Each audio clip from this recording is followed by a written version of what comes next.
नमस्कार। Byju's government exam prep channel में आप सभी का स्वागत है। और आज हम 21 अप्रैल के जो भी इम्पोर्टेंट करंट अफेयर्स है उन सभी की चर्चा करने वाले हैं। तो आइए शुरू करते हैं आज का डेली करंट अफेयर्स। आइए हम सबसे पहले नेशनल करंट अफेयर्स को देख लेते हैं। और यहाँ पर एक बहुत ही इंपॉर्टेंट न्यूज़ आया है जिसका शीर्षक है cyclone Amphan of 2020 resulted in 14 billion economic loss in India, UN report. तो यहाँ पर जो है यूएन की एक रिपोर्ट में ये कहा गया है कि जो साइक्लोन अम्फान जो 2020 में भारत बांग्लादेश बॉर्डर पर जो आया था उसके कारण जो है भारत की इकोनॉमी को कम से कम 14 बिलियन डॉलर का क्या हुआ है, नुकसान हुआ है। तो आपको याद रखना है कि यूएन के एक रिपोर्ट में ऐसी बात कही गई है। तो आपको साइक्लोन का नाम भी याद रखना है, ईयर भी याद रखना है, और आपको ये भी याद रखना है कि ये तूफान जो है कहाँ पर आया था। तो यहाँ पर कहा गया है कि नॉर्थ इंडियन ओशियन में आने वाला अब तक का सबसे जो है आर्थिक रूप से विनाशकारी तूफान कौन है, तो साइक्लोन अम्फन। जैसा कि मैंने कहा कि यूएन ने अपने एक रिपोर्ट में जो है ये बातें कही हैं। तो यहाँ पर आपको ये याद रखना है कि उस रिपोर्ट का नाम क्या है, और रिपोर्ट का नाम क्या है, state of the global climate 2020 report, जिसे कि यूएन के द्वारा क्या किया जाता है, रिलीज किया जाता है। तो आपको याद रखना है कि यूएन ने जो रिपोर्ट निकाली है उसका नाम क्या है, state of the global climate 2020 report. यहाँ पर यह भी कहा गया है भारत के संदर्भ में कि भारत के लोगों को जो है और उसकी इकॉनमी को जो है दोहरा झटका झेलना पड़ा।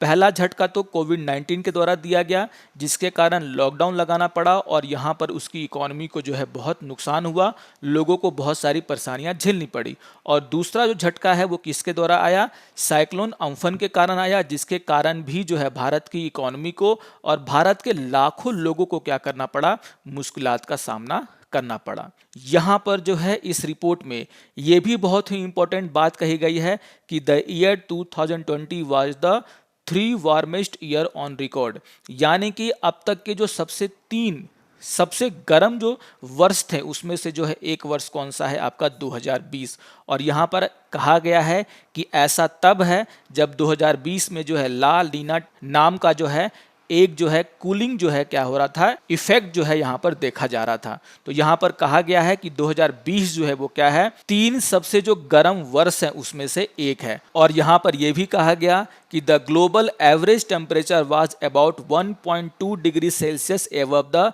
Pre industrial level. तो यहाँ पर ये बहुत ही इंपॉर्टेंट बात कही जा रही है कि 2020 में जो है यहाँ पर जो है क्या था, जो एवरेज टेम्परेचर था पूरे साल का वो क्या था, 1.2 डिग्री सेल्सियस एबव था, किससे, प्री इंडस्ट्रियल लेवल से। तो यहाँ पर जो है कुछ बहुत ही महत्वपूर्ण बातें जो हैं यहाँ पर क्लाइमेट को लेकर के जो है यूएन की रिपोर्ट में कही गई है, जिसे आपको याद रखना है, एग्जाम पॉइंट ऑफ व्यू से क्या है, बहुत ही इंपॉर्टेंट है। आइए देख लेते हैं अपने दूसरे न्यूज़ को। और यहाँ पर खबर क्या है कि बोइंग 737 मैक्स एटएस अलाउड टू ओवरफ्लाई इंडिया। तो यहाँ पर जो है डीजीसीए यानी कि directorate general of civil aviation, नाम याद रखिएगा डीजीसीए, और इसका फुल फॉर्म याद रखिएगा, बहुत बार एग्जाम में यही पूछा जाता है कि what is the full form of DGCA. तो मैंने आपको फुल फॉर्म बता दिया है, और वो क्या है, Directorate general of civil Aviation. उसके द्वारा जो है यहाँ पर जो है बोइंग 737 मैक्स एटस, यहाँ जो उसका जो विमान है उसे जो है भारत में उड़ने की अनुमति दे दी है। यहाँ पर आपको ये बात याद रखना है कि 2 साल पहले जो है डीजीसीए के द्वारा जो है इन विमानों की उड़ान पर रोक लगाया गया था, क्योंकि जो है ये विमान जो थे वो 2 एयर क्रैश यानी कि 2 हवाई दुर्घटनाओं में शामिल थे। और इसी के बाद जो है डीजीसीए ने क्या किया था, इन विमानों के उड़ान पर भारत में क्या की थी, रोक लगाई थी। लेकिन अभी 2 साल के बाद जो है डीजीसीए के द्वारा जो है क्या किया गया है, इनके उड़ान को फिर से अनुमति दिया गया है। तो यहाँ पर आपको याद रखना है कि बोइंग 737-8S नाम है किसका, इस विमान का। आइए अब कुछ इंटरनेशनल न्यूज़ को देख लेते हैं। और यहाँ पर न्यूज़ क्या है कि रसिया से it will launch own space station इन 2025। तो यहाँ पर जो है रूस के द्वारा एक बहुत बड़ी घोषणा की गई है और कहा गया है कि रूस जो है अपना खुद का जो है स्पेस स्टेशन जो है 2025 में क्या करेगा, लॉन्च करेगा। तो ये एक बहुत ही बड़ा न्यूज़ है, क्योंकि यहाँ पर आप जानते हैं कि यहाँ पर जो है इंटरनेशनल कोलैबोरेशन में जो है क्या बनाया जा रहा है, इंटरनेशनल स्पेस स्टेशन बनाया जा रहा है। और यहाँ पर जो है रूस के द्वारा ये कहा कहा गया है कि वो क्या करेगा, अब इस जो प्रोग्राम है जिसे हम क्या बोलते हैं ISS यानी कि इंटरनेशनल स्पेस स्टेशन का जो प्रोग्राम है उससे हटने वाला है। तो यहाँ पर जो है मैं आपको एक और जानकारी दे देता हूँ कि ISS जिसे मैं क्या कह रहा हूँ इंटरनेशनल स्पेस स्टेशन, उसे जो है 1998 में लॉन्च किया गया था और इसे जो है रसिया, यूनाइटेड स्टेट, कनाडा, जापान और यूरोपियन स्पेस एजेंसी के द्वारा मिल करके क्या किया गया है, बनाया गया था।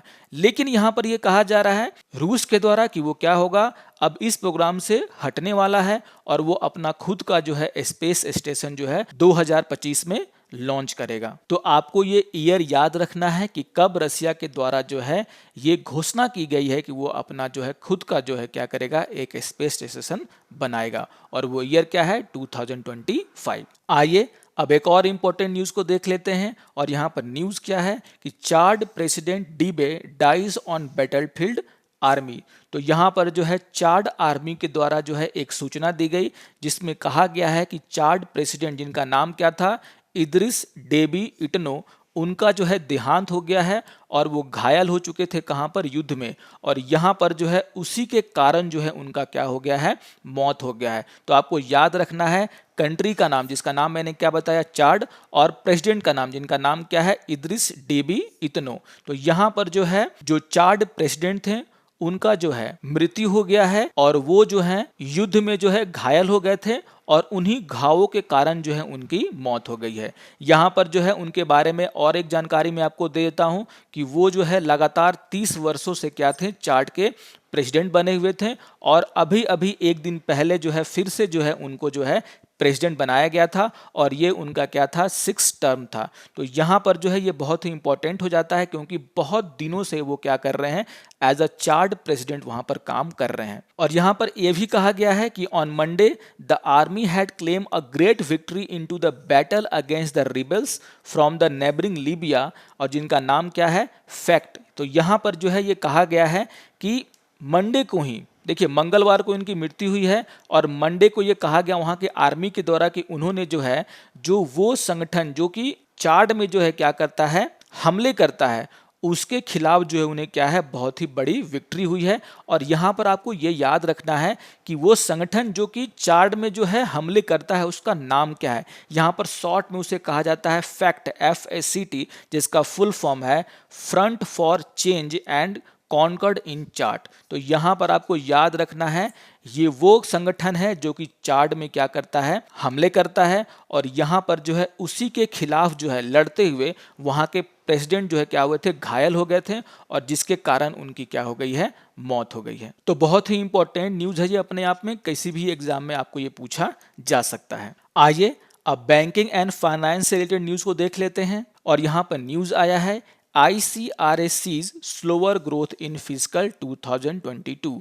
तो यहाँ पर जो है रेटिंग एजेंसी ICRA के द्वारा जो है भारत के GDP ग्रोथ में जो है, जो कि फाइनेंशियल ईयर 2022 के लिए है, उसमें जो है 0.5% की कमी की गई है। और यहाँ पर यह कहा गया है कि जो कोविड-19 के केसेस भारत में बढ़ रहे हैं और उसके कारण जो लॉकडाउन की समस्या यहाँ पर उत्पन्न हो रही है, और बहुत सारे राज्यों में जो है आंशिक जो है लॉकडाउन लगाया गया है, उसके कारण जो है वो क्या कर रहे हैं, भारत के GDP ग्रोथ में जो है 0.5% की क्या कर रहे हैं, कमी कर रहे हैं। यहाँ पर आपको ये जानना जरूरी है कि शुरुआत में जो है रेटिंग एजेंसी ICRA के द्वारा ये कहा गया था कि फाइनेंशियल ईयर 22 में जो है भारत का जो GDP है वो 10 से 11% की रफ्तार से बढ़ेगा, लेकिन यहाँ पर जो है ICRA के द्वारा जो है इसी में जो है 0.5% की कमी की गई है। और यहाँ पर कहा गया है कि अब जो उनका अनुमान है वो क्या है, 10 से 10.5%, यानी कि भारत का जो GDP ग्रोथ फाइनेंशियल ईयर 22 में क्या रहेगा,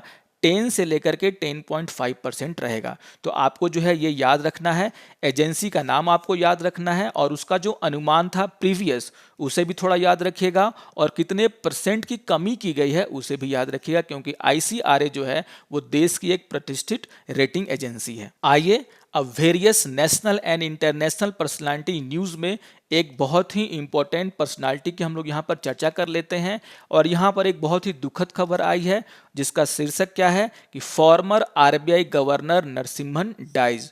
तो आप सभी ने जो है इनका नाम सुना होगा। इनके द्वारा जो है बैंकिंग सेक्टर में जो है बहुत बड़े बड़े रिफॉर्म्स किए गए थे और इनकी मृत्यु जो है 94 साल की उम्र में हो गई है। तो याद रखिएगा कि former Reserve Bank of India governor M Narasimhan passed away on Tuesday at Hyderabad Hospital following COVID related illness and he was 94 year old।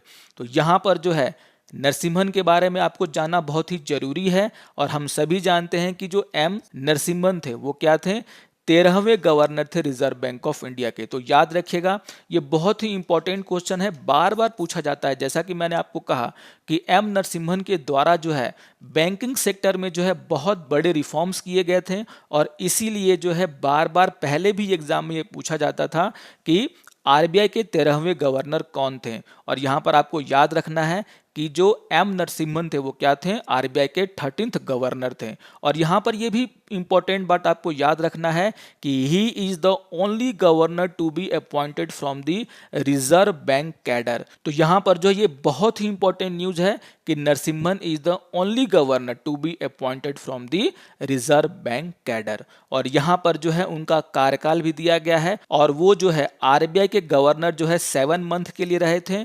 और यहाँ पर कहा गया है कि मई से नवंबर के बीच में 1977 में वो क्या थे, भारत के गवर्नर के रूप में उन्होंने क्या किया था, कार्यभार संभाला था।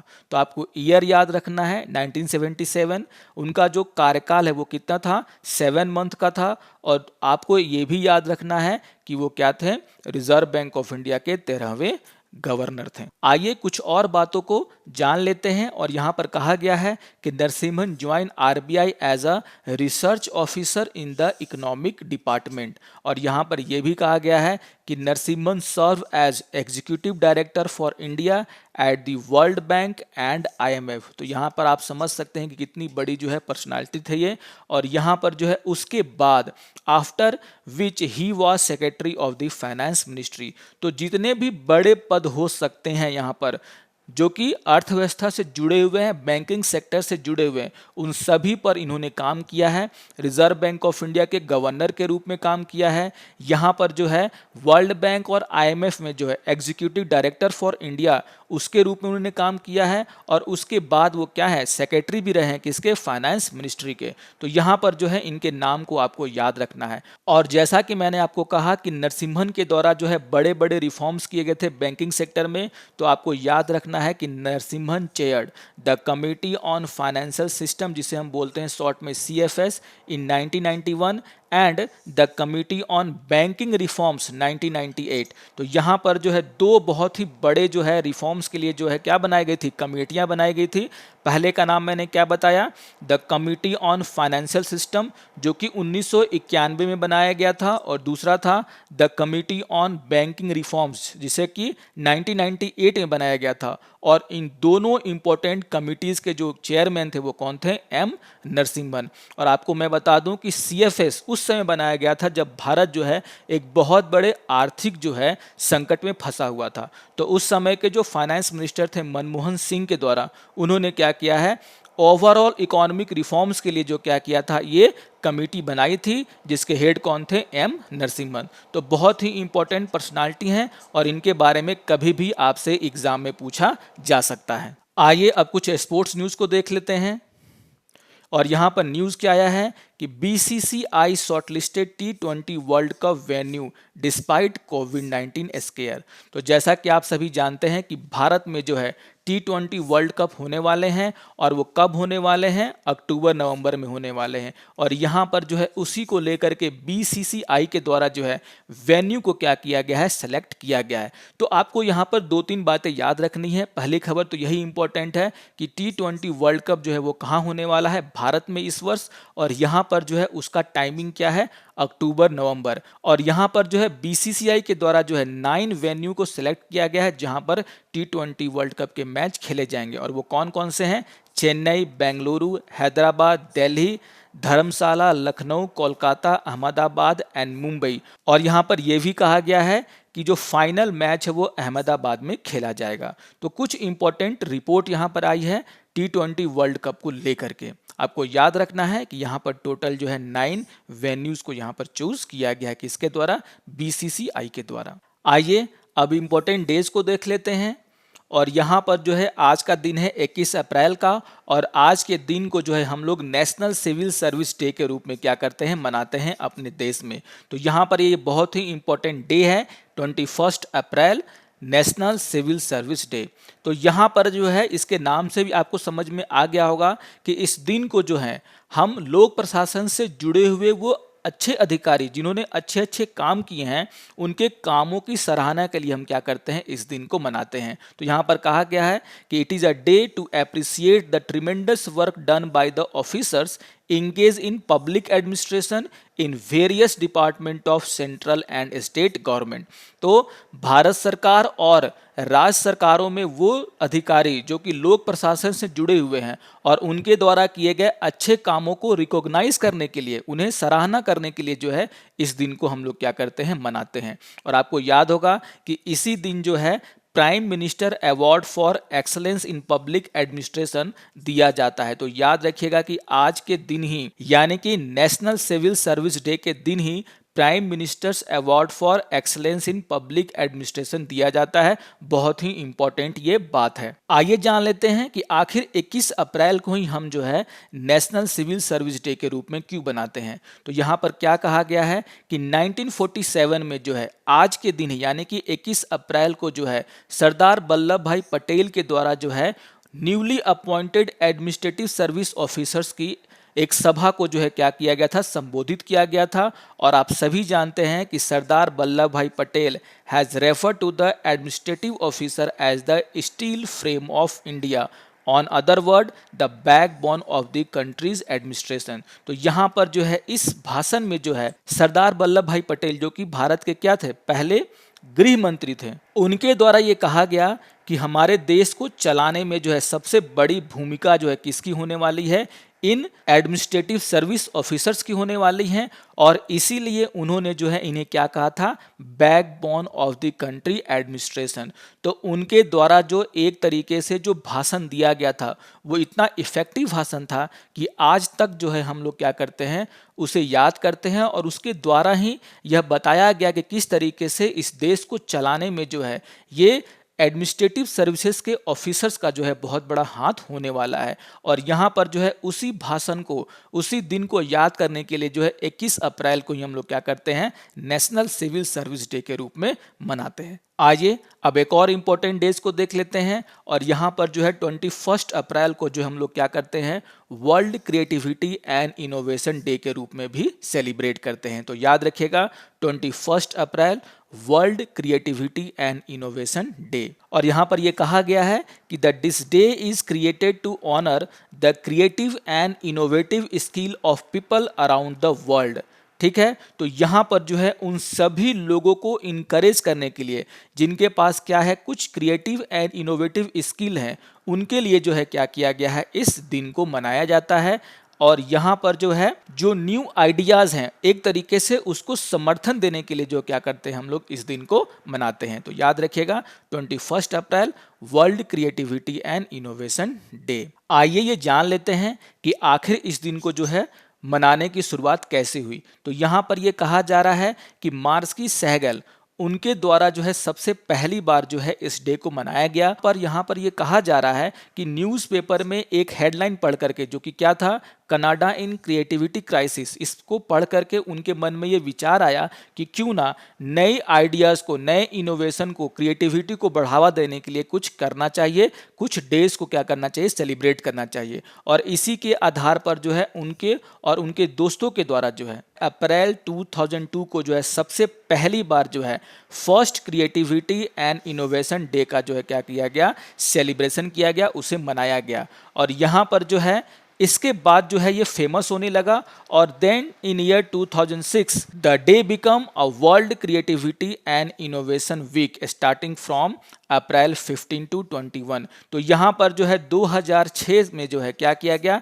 एक तरीके से world creativity and innovation week मनाने की शुरुआत हुई, जो कि 15 से लेकर के 21 तारीख तक चलता है। और इसका लास्ट दिन यानी कि 21 अप्रैल को हम लोग क्या करते हैं, इस दिन को सेलिब्रेट करते हैं। यहाँ पर आपको ये समझना होगा कि ये इसकी शुरुआत जो है वो 15 अप्रैल को क्यों होती है। तो यहाँ पर क्या कहा गया है कि जो 15 अप्रैल है वो क्या है, बर्थ एनिवर्सरी है किसकी, लियोनार्डो दा विंची की। तो आपको ये बताने की जरूरत नहीं है कि वो कौन थे, और उनके बर्थ एनिवर्सरी पर जो है क्या किया जाता है, world creativity and Innovation day की हम लोग क्या करते हैं, शुरुआत करते हैं। यानी कि 15 अप्रैल को, जो कि पूरे वीक चलता है, और 21 अप्रैल उसका आखिरी दिन होता है। और इसी 21 अप्रैल को हम लोग क्या करते हैं, world creativity and Innovation day को क्या करते हैं, सेलिब्रेट करते हैं। आइए अब कुछ इंपॉर्टेंट फैक्ट्स की बातें कर लेते हैं।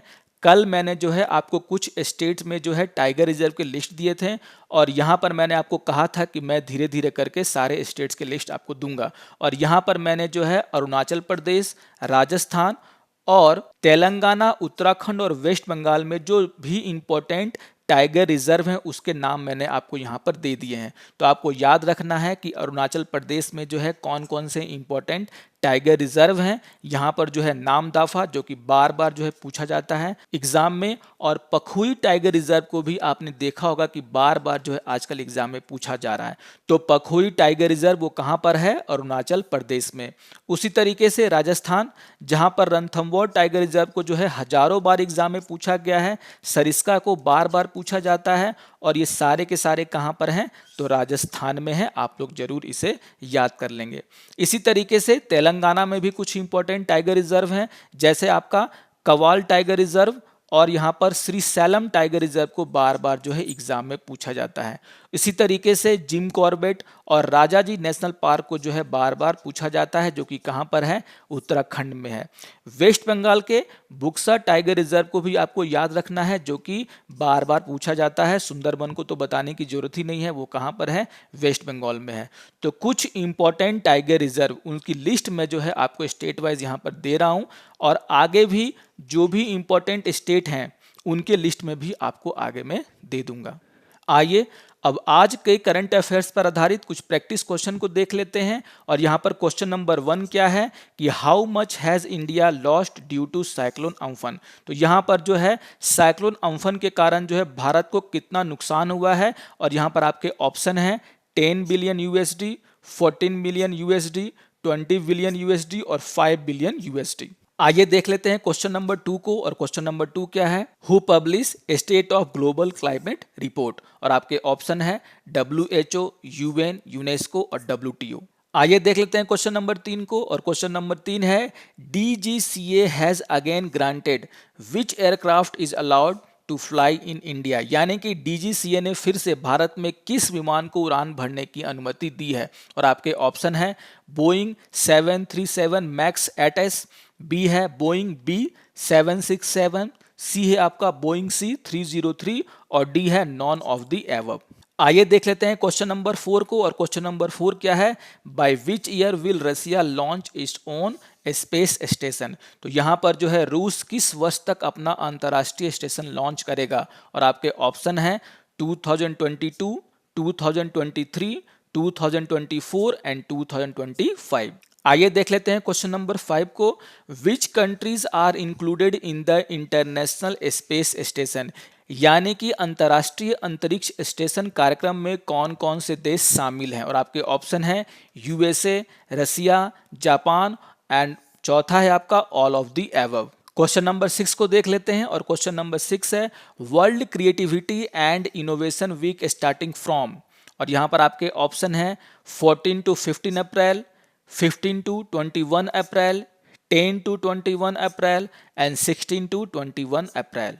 आइए देख लेते हैं क्वेश्चन नंबर 7 को। और क्वेश्चन नंबर 7 क्या है कि which country will host the T20 world cup. और आपके ऑप्शन है श्रीलंका, ऑस्ट्रेलिया, इंडिया और पाकिस्तान। आइए देख लेते हैं क्वेश्चन नंबर 8 को। Narasimhan was the fill in the blanks governor of RBI। यानी कि आपको ये बताना है कि नरसिम्हन जो थे वो RBI के कौन से नंबर के गवर्नर थे। और आपके ऑप्शन है 10th, 12, 13 एंड 15। आइए देख लेते हैं क्वेश्चन नंबर 9 को।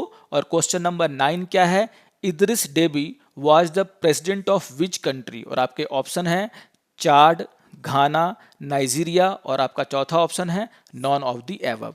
आइए देख लेते हैं क्वेश्चन नंबर 10 को। और क्वेश्चन नंबर 10 क्या है कि Buxa tiger reserve situated in which state? और आपके ऑप्शन है Telangana, Uttarakhand, West Bengal, none of the above. तो ये आपके 10 क्वेश्चन हैं और आशा करता हूं कि आप 10 के 10 को क्या करेंगे, सॉल्व करेंगे और सही करेंगे। आशा करता हूं कि आपको आज का अंक अच्छा लगा होगा। अगर आपको ये अच्छा लगे तो जरूर इसे लाइक कीजिए, शेयर कीजिए और दूसरों को भी सब्सक्राइब करने के लिए कहिए। तो मिलते हैं करंट अफेयर्स के दूसरे अंक में। तब तक के लिए नमस्कार और धन्यवाद।